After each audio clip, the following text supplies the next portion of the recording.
what's been happening almost in every game. We'll have a quarter that we have a hard time scoring, and it's just been like that all season. And you outscore them in the second half, but you're so far behind that you can't get that win. But I think rebounding was a big thing in the first half. They out-rebounded us 2-1 the first half, and the second half we kind of corrected it a little bit and got to pressing. But when you're playing 8 kids and you're trying to press, you're getting toward the end of the game, it starts to get a little sloppy. So I thought we did some good things in it, but again, you miss 7 free throws. You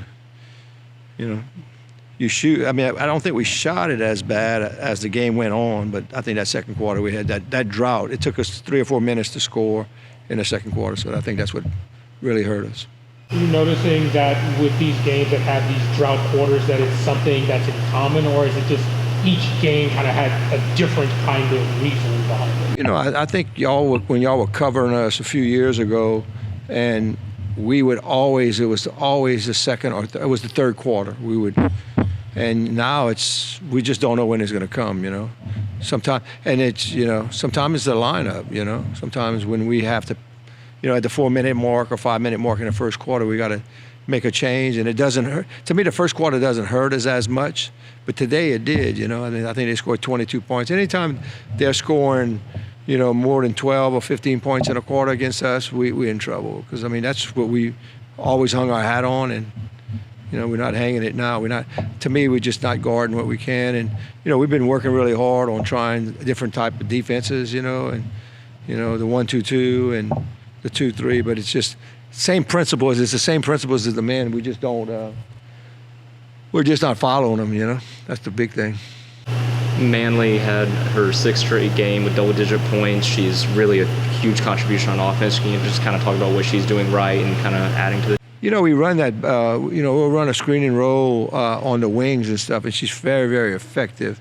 If she can get 2 dribbles toward the middle, and that's what we preach. We preach that we want to attack middle. It creates not only a shot for her, but it creates some passing for her, or some pitches for other people, But, yeah, I thought she played pretty good tonight on the offensive side. The defensive side, we still got some work on her, And that's the problem, It's like I heard all the top coaches in America are saying they're not recruiting defensive players anymore. They got to recruit offensive players.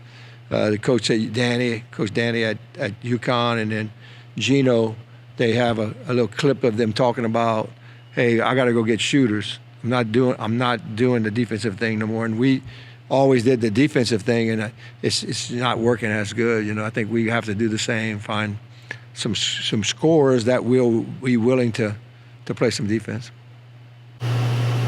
You had mentioned about the press and things like that, and about that causing some trouble. Fatigue, is that kind of a physical, mental, or a combination of both? I think, yeah. I think when you're playing basketball, you have to be physical, and I think you're getting up and down, and then all of a sudden you start to get tired. If you're playing 35, 40 minutes a game, you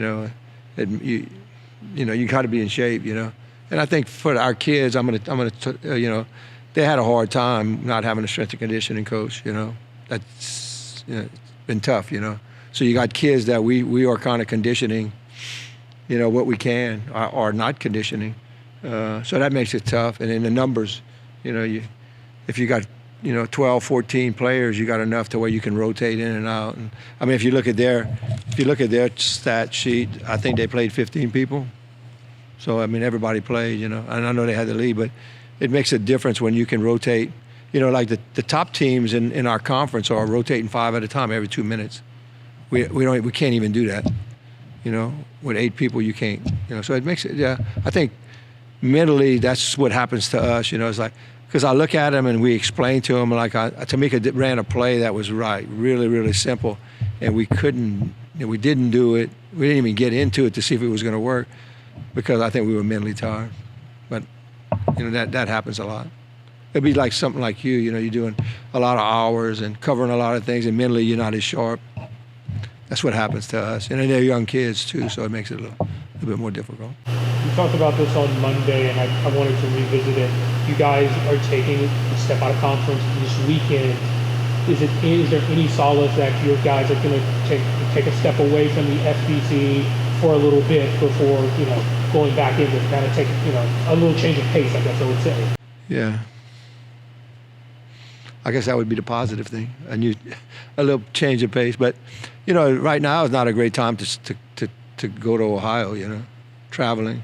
Because when we got stuck when we were in Marshall, in Marshall we got stuck for a couple of days that we couldn't get back. But I don't know, I'm different, I don't think that we need to play a lot of conference games because you just end up beating up on each other. I think you play, like when we had teams that we were getting 2 teams in the NCAA tournament, the women were playing 16 games. And I think the men were too. That was probably back in 2010. We're playing 16, and then all of a sudden the men had a harder time to schedule, so they went up to 8. No, they went up to 20.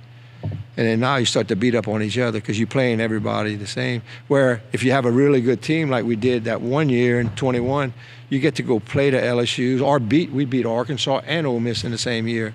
So you get to go play them because you can schedule. The schedule allows you to do that. So, and I know there's a lot of talk about, I wish we would just, because I know all the women just really don't want to move to 20. And, and then now they're moving to 32 games, that we can play 32 games. So there's a lot of changes that are going to happen. And so now on the women's side, I really believe you need to have 15 scholarships.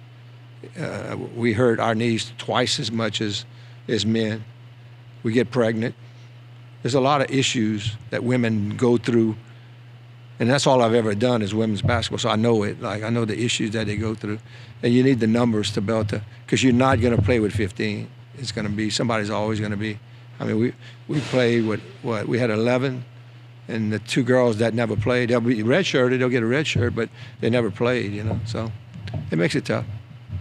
But everybody else going through it now too, because people aren't given 15 scholarships. They're using those 3 scholarships to pay some players, and which is a smart move if you can get by it. I think James Madison is one that's doing that. They're playing better now, but they struggled pretty much at the beginning. Well, not at the beginning, but the middle of or start of conference they did.